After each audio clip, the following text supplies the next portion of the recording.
Hello दोस्तों, स्वागत है आपका हमारे एक और न्यू वीडियो में। तो आज के वीडियो में हम देखेंगे कि कैसे अचानक से बीएसएनएल मार्केट में आग की तरफ फैलकर अपनी धमाकेदार वापसी कर रहा है, जो जियो, एयरटेल और वीआई जैसे टेलीकॉम जाइंट्स के लिए मुश्किलें खड़ी कर सकता है। साथ ही हम डिस्कस करेंगे बीएसएनएल का टाटा और एलॉन मस्क के स्टारलिंक से क्या कनेक्शन है, बीएसएनएल के प्लान्स, सर्विसेज, फ़ायदे, नुकसान और बहुत कुछ हम कवर करने वाले हैं इस वीडियो में।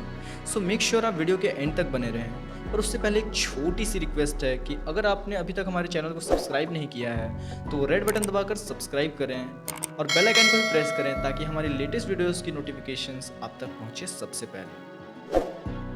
दोस्तों, एक ज़माने में बीएसएनएल पूरे टेलीकॉम इंडस्ट्री का बादशाह हुआ करता था और एक ह्यूज अमाउंट ऑफ प्रॉफिट भी जनरेट करता था।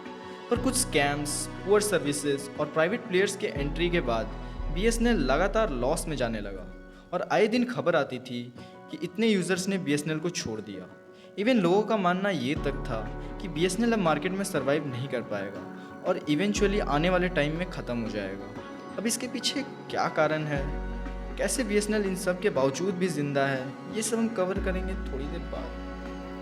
दोस्तों, जब से जियो, एयरटेल और वीआई ने अपने प्लान्स के प्राइसेस 20 से 25% तक बढ़ाए हैं, तब से लोग बीएसएनएल की तरफ शिफ्ट कर रहे हैं। लेटेस्ट रिपोर्ट्स के मुताबिक बीएसएनएल ने प्राइस हाइक के बाद 2.5 million new SIM cards issue किए हैं और 2.5 लाख यूजर्स ने अपने एग्जिस्टिंग नंबर को बीएसएनएल में पोर्ट किया है।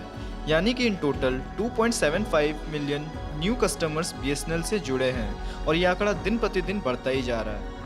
ये ग्रोथ काफ़ी सिग्निफिकेंट है, स्पेशली जब हम देखते हैं कि कैसे पास्ट में बीएसएनएल को काफ़ी लॉसेस फेस करने पड़े थे। लेकिन अब प्राइस हाइक्स के बाद कस्टमर्स ने सस्ता और रिलायबल ऑप्शन चूज़ करना शुरू कर दिया है जो बीएसएनएल प्रोवाइड कर रहा है।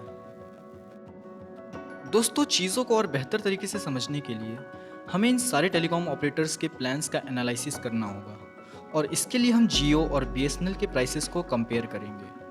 हम एयरटेल और वीआई को भी कंसिडर नहीं करेंगे बिकॉज उससे वीडियो अननेसेसरीली लंबी खिंच जाएगी। अगर आपको सभी के प्राइसेस जानने में इंटरेस्ट है तो इससे रिलेटेड वीडियो चैनल पे ऑलरेडी अपलोडेड है, आप आई बटन पे क्लिक करके वीडियो चेकआउट कर सकते हो। तो सबसे पहले बात करते हैं पॉपुलर मंथली प्लान्स की, जिसके लिए आपको जियो में पे करने होंगे 299 रुपीज़, जिसकी वैलिडिटी है 28 डेज़ और इसमें आपको टोटल डेटा 42 GB मिलेगा 1.5 GB पर डे के हिसाब से, with unlimited voice calling and 100 SMS per day.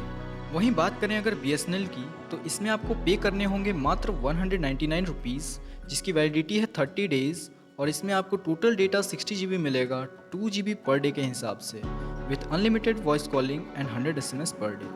दोस्तों, उसी तरह अगर बात की जाए पॉपुलर क्वार्टरली प्लान्स की तो इसके लिए आपको जियो में पे करने होंगे 889 रुपीज़, जिसकी वैलिडिटी है 84 डेज़ और इसमें आपको टोटल डेटा 126 GB मिलेगा 1.5 GB पर डे के हिसाब से। वहीं बीएसएनएल आपको 595 के प्लान पे सेम वैलिडिटी के साथ टोटल डेटा 252 GB प्रोवाइड कर रहा है 3 GB पर डे के हिसाब से। लास्टली बात करते हैं पॉपुलर एनुअल प्लान्स की, तो उसके लिए आपको जियो में 3599 रुपीज़ पे करना होगा, जिसकी वैलिडिटी है 365 days with total data 912.5 GB 2.5 GB per day के हिसाब से। वहीं बीएसएनएल में 1999 पे आपको सेम वैलिडिटी के साथ टोटल डेटा 600 GB मिलेगा एट वंस, ना कि डेली बेसिस पे। तो इससे एक बात तो क्लियर है कि चाहे मंथली प्लान्स हो, क्वार्टरली प्लान्स हो या फिर एनुअल प्लान्स हो, इन सब में प्राइस के मामले में बीएसएनएल बाकी कंपनीज से काफ़ी सस्ता है और यही वजह है कि सोशल मीडिया जैसे प्लेटफॉर्म्स पे हैशटैग जियो बॉयकॉट और हैशटैग बीएसएनएल की घर वापसी जैसे ट्रेंड्स वायरल होने लगे। लोगों ने अपनी नाराज़गी दिखाते हुए जियो और एयरटेल के एक्सपेंसिव प्लान्स को क्रिटिसाइज़ किया है और बीएसएनएल की तारीफ़ की।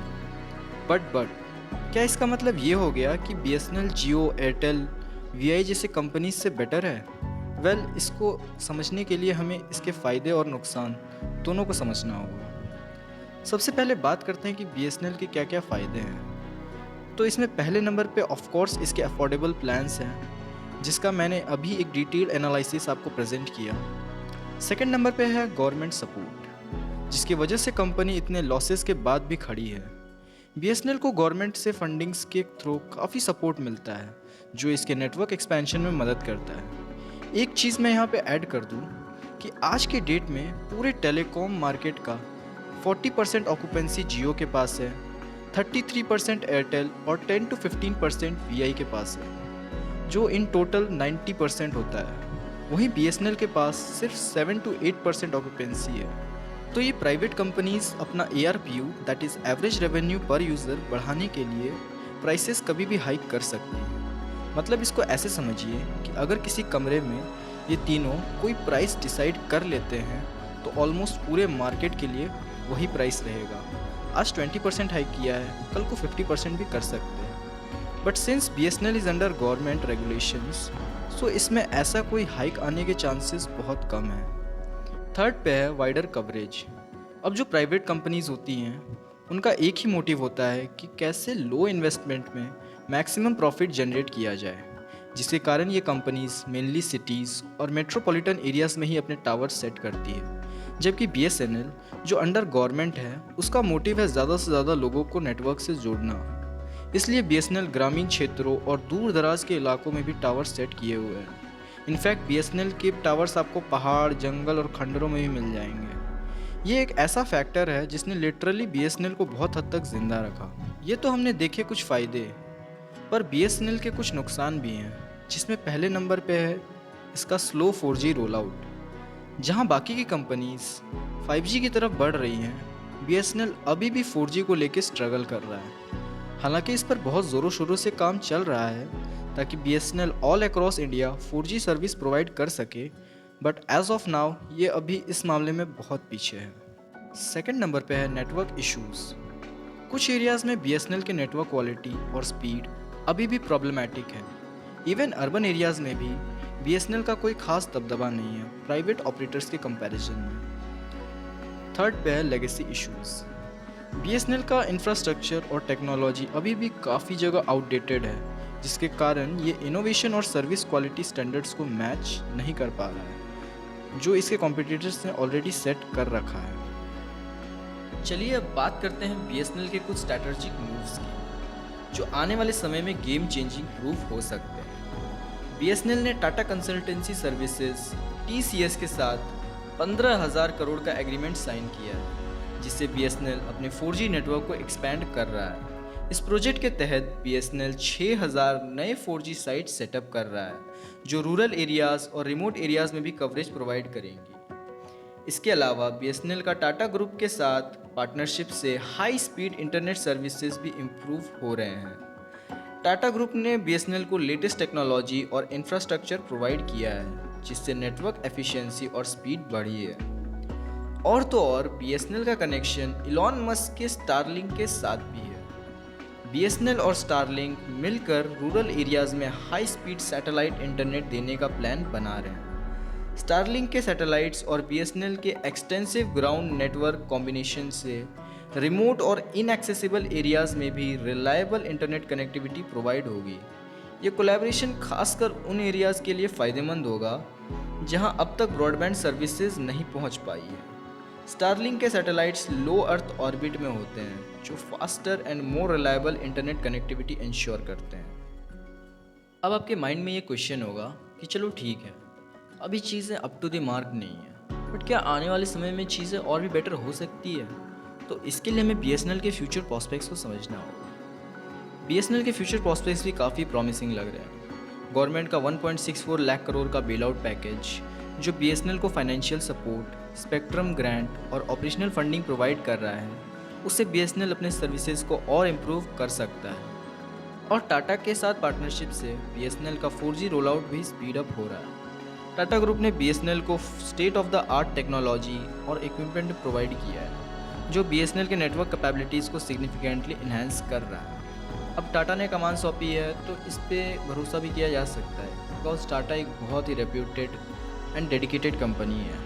ये कोलैबोरेशन सिर्फ ग्रामीण क्षेत्रों में ही नहीं, बल्कि शहर बाज़ार में भी बेटर नेटवर्क एक्सपीरियंसेस देने में मददगार होगा। और स्टारलिंक के साथ कोलैबोरेशन से बीएसएनएल को एक और एडवांटेज मिलेगा, क्योंकि इससे रिमोट एरियाज़ में हाई स्पीड इंटरनेट कनेक्टिविटी का सपना पूरा हो सकता है, और वो लोग जो इंटरनेट फैसिलिटीज़ से वंचित थे वो भी इंटरनेट से education, health care, business sectors etcetera fields में लाभ उठा पाएंगे। तो दोस्तों, ये थी detailed analysis video on BSNL। अगर आप BSNL यूज़र हैं या प्लान कर रहे हैं स्विच करने का, तो अपने एक्सपीरियंसेस हमारे साथ शेयर करें। आपको क्या लगता है, BSNL अपने नए प्लान्स और पार्टनरशिप्स के साथ इन प्राइवेट कंपनीज की मोनोपोली को तोड़ सकता है? अपने थॉट्स एंड आइडियाज़ नीचे कमेंट्स में ज़रूर बताएं।